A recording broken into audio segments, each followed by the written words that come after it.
you do. There's a lot of pride that comes with the badge and the gun. I'm not a gun carrier. I'm a support person, an admin person, and there's a lot of personal feelings that get involved with cases that are not very objective, and there's infighting too. So that I worked in an office some years ago, and it actually was a really oppressive environment. There was a lot of sexism and discrimination, paranoia, and all kinds of things. Really hard situation. And I was trying to stand up and stand out maybe a little and fight for the cause of the underdog, but that got the attention put on me. And so they doubled down on just watching me all the time and writing me up for every little thing that I did wrong. And through a series of events, which I won't go into right now, they terminated me.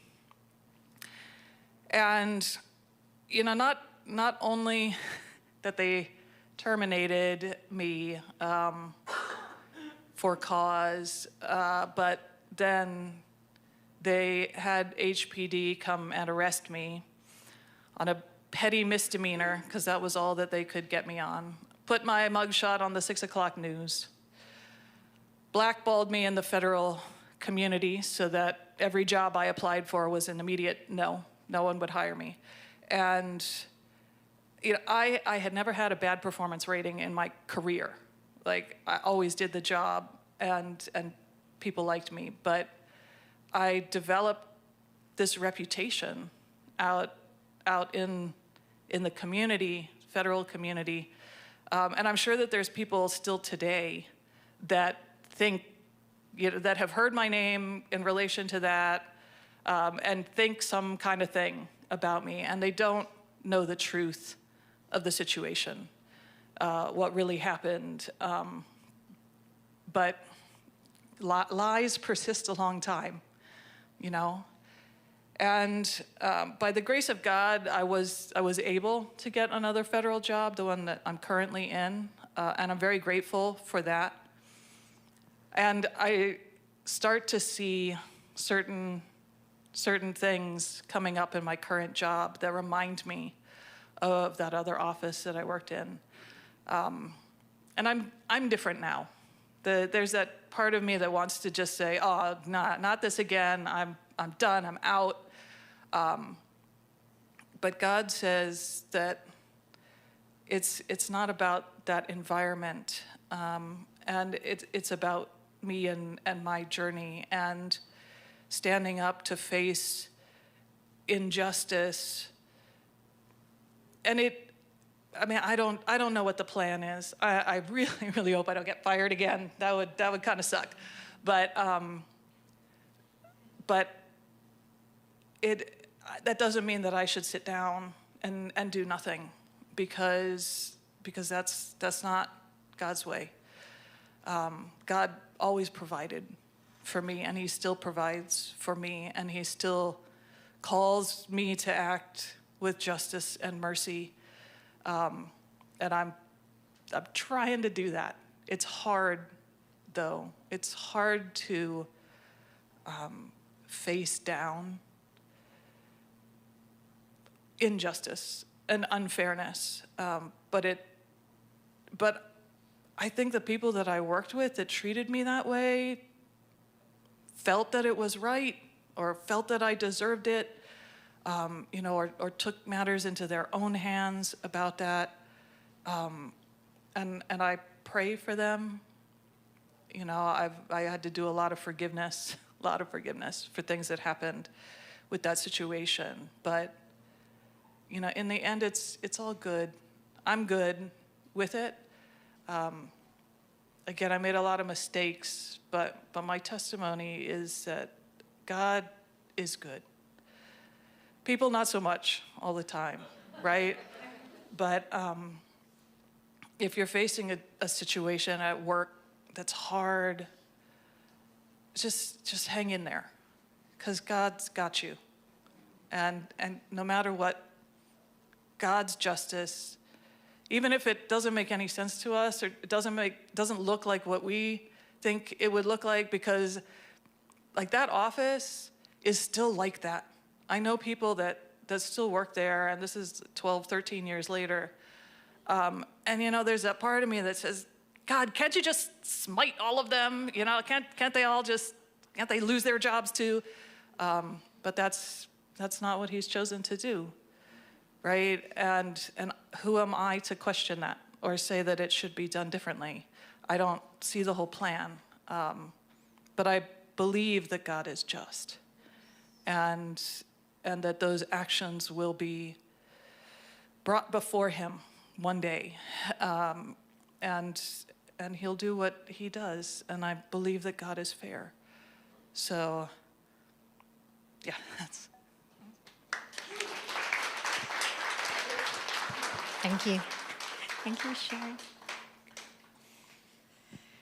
Truly a Daniel story, yeah, that you had gone through, and the revelation that God has brought you about seeking him. Yeah, you tried to do it on your own, and that was not fruitful.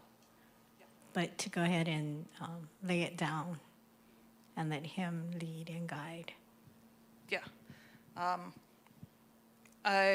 So one of the things with it was, so after I was terminated, and I had a lot of friends that were like, no, that's wrongful termination. How could they do that to you? And you should fight this.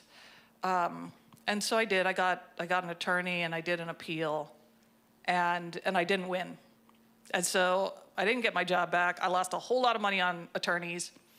And the thing of it was that I knew God was telling me not to fight, to just accept what had happened and move on. But I wanted to fight, and my friends all supported me, right?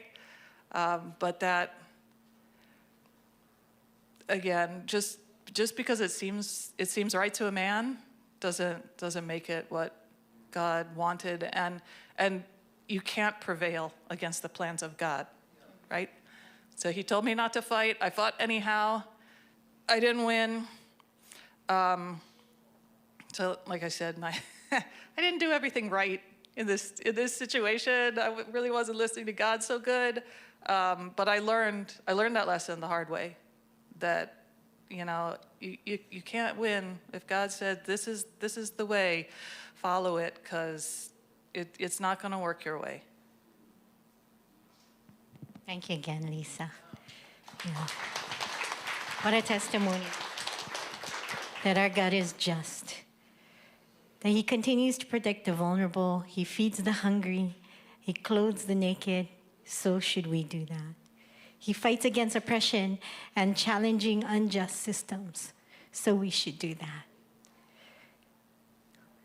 He walks alongside the wounded. He offered care and love and healing. So we should do that. Most importantly, pointing people to where they can find true salvation and love. So we should do that. So this morning, as we, in closing, I wanted to go ahead and give us a time where we can go ahead and pray. So if I can ask that we all stand. And throughout the week, I kind of want us to think about what is this idea of justice? Where do we stand on this idea of justice? What does that look like for you? And how have some of the things of the world perhaps have impacted or influenced your ideas of what justice is?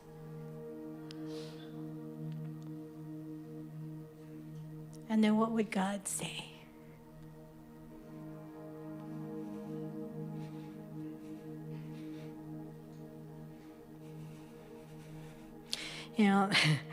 I don't know if it's because of the Monday nights I do the Hope class, and what it is about recovery. But it's not about the kind of recovery that we think it is. It's not about drug recovery or the physical ailment that someone might have, or the hurt or the habit or the hang-up that somebody might have, as much as it is about finding out what is the root cause.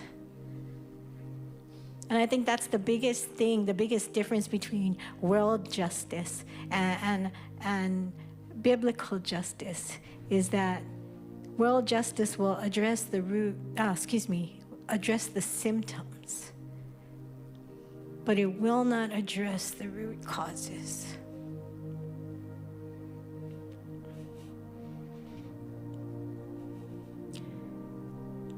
So this morning, I just feel the same thing that I felt last night as we were closing out, is to go ahead and give us time